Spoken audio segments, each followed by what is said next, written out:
నాతో మాట్లాడుమయ్యా, నన్ను దర్శించుమయ్యా. మన రక్షకుడైన ప్రభువైన యేసుక్రీస్తు పరిశుద్ధ నామములో మీ అందరికీ శుభములు తెలియచేయుచున్నాను. ఈరోజు బలపరిచే వాక్యము 2వ రాజుల గ్రంథము 4వ అధ్యాయము 9వ వచనము. మన యొద్దకు వచ్చుచూ పోవచ్చున్నవాడు భక్తిగల దైవజనుడని నేను ఎరుగుదును. ఈ రోజున దైవజనుడైన ఎలీషా ప్రవక్త గురించి శూన్యమీరాలు పలికిన మాటలు జ్ఞాపకం చేసుకుంటూ ఉన్నాం. మనము మన ప్రభువుకు ఎంతో రుణపడి ఉన్నాం. మనము ఆయన అనుసరిస్తూ ఆయన కోరికలను తీర్చవలసిన అవసరత మనకున్నది. ఇంతకు ఆయన మన నుండి ఏమి కోరుతున్నాడు? ఆయన మన నుండి ఏమి ఆశిస్తున్నాడు? ఆయన మన సహవాసాన్ని ఆశిస్తున్నాడు. నిజమైన ప్రేమ మాత్రమే అలా ఆశిస్తుంది. మన పట్ల ఆయన ప్రేమ నిజమైన ప్రేమ, నిస్వార్థమైన ప్రేమ. అందుకే ఆ ప్రేమ మన సహవాసాన్ని ఆశిస్తుంది. మన సహవాసములో ఆనందించాలని కోరుకుంటుంది. ఈనాటి ధ్యాన వచనములో దైవజనుడు అనుదినము ఒక స్త్రీ ఇంటి మీదుగా వెళ్ళినట్లుగా మనం చదువుతున్నాం. మన ప్రభువు కూడా అలానే చేస్తున్నాడు. ఆయన మన హృదయాలలో, మన జీవితాలలో స్థానాన్ని అన్వేషిస్తున్నాడు. మనము రక్షించబడ్డాక పరిశుద్ధాత్మ మనల్ని క్రీస్తులోనికిని, క్రీస్తు విషయాల్లోకిని నడిపిస్తున్నాడు. అయితే ప్రభుని యేసు మన హృదయాల్లోనూ మన జీవితాల్లోనూ స్థానాన్ని పొందాలని ఆశిస్తూ నిరంతరము మన చుట్టే తిరుగుచున్నాడు. ఇదిగో నేను తలుపు యొద్ద నిలుచుండి తట్టుచున్నాను. ఎవడైనను నా స్వరం విని తలుపు తీసినడలా నేను అతని యొద్దకు వచ్చి అతనితో నేనును నాతో కూడా అతడు భోజనము చేయుదుము అని ప్రభు అయిన యేసు పలకటాన్ని ప్రకటన గ్రంథములో మనము చదువుతున్నాం. తనకు ఆతిథ్యం ఇవ్వమని దైవజనుడు ఆ స్త్రీని కోరలేదు. బలవంతముగా ఆమె ఇంట్లోనికి వెళ్ళలేదు. కానీ భోజనమునకు రమ్మని ఆమె ఆ దైవజన్ని బలవంతం చేసింది. ఆమె ఆహ్వానించినప్పుడు మాత్రమే ఆ దైవజనుడు ఆమె ఇంటికి వెళ్ళాడు. ఆమెతో కలిసి భోజనం చేశాడు.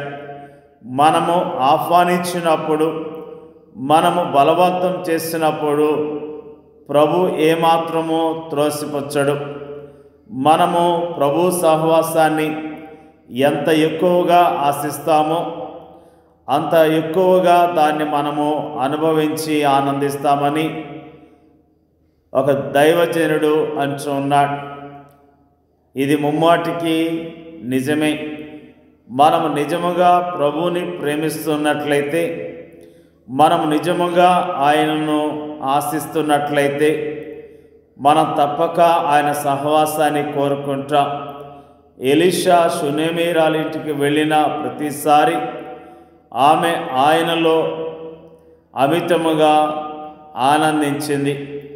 అవన్నీ ఆమెకు అద్భుతమైన విషయాలు. అవన్నీ ఆమెకు పండుగ దినాలే. ఆయన తోటి ఆనందాన్ని ఎరిగిన ఆ స్త్రీ ఆయన అప్పుడప్పుడు కాక ఎప్పుడూ తనతోనే ఉండాలని కోరుకుంది. తన ఇంటిలో ఒక అతిథిగా కాకుండా తన ఇంటిలో ఒకడిగా ఆయన ఉండాలని ఆమె కోరుకుంది. మనం అలా కోరుకుంటున్నామా? మనం కూడా అలా కోరుకుంటే ఎంత బాగుండు.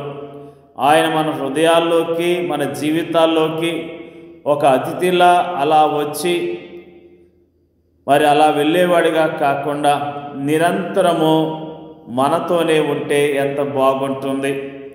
ఆయన మన హృదయాల్లోనూ మన జీవితాల్లోనూ అప్పుడప్పుడు కాకుండా ఎల్లప్పుడూ నివసిస్తే ఎంత బాగుంటుంది.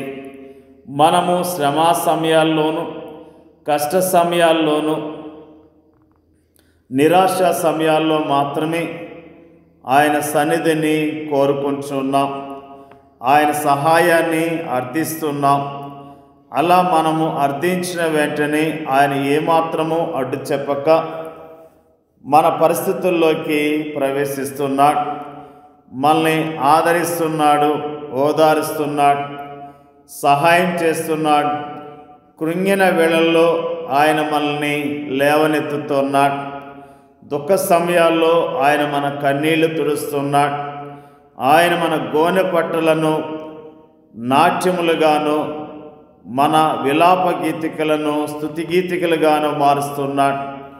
ఆయన మన హృదయాలను తన ప్రేమతోనూ, తన శాంతితోనూ, తన సమాధానంతోనూ నింపుతున్నాడు. అంతటి కృపను ఆయన నుండి అనుభవిస్తూ ఆయనను మనము నిరాకరించటము ఎంత తీవ్రమైన విషయము. ఆయనను ఒక అతిథిగా అప్పుడప్పుడు మాత్రమే మనం ఆహ్వానించటము ఎంత అవమానకరం. మనము ఆయనతో సహవాసం చేసిన మధురమైన క్షణాలను ఒకసారి మనము జ్ఞాపకం చేసుకుందాం.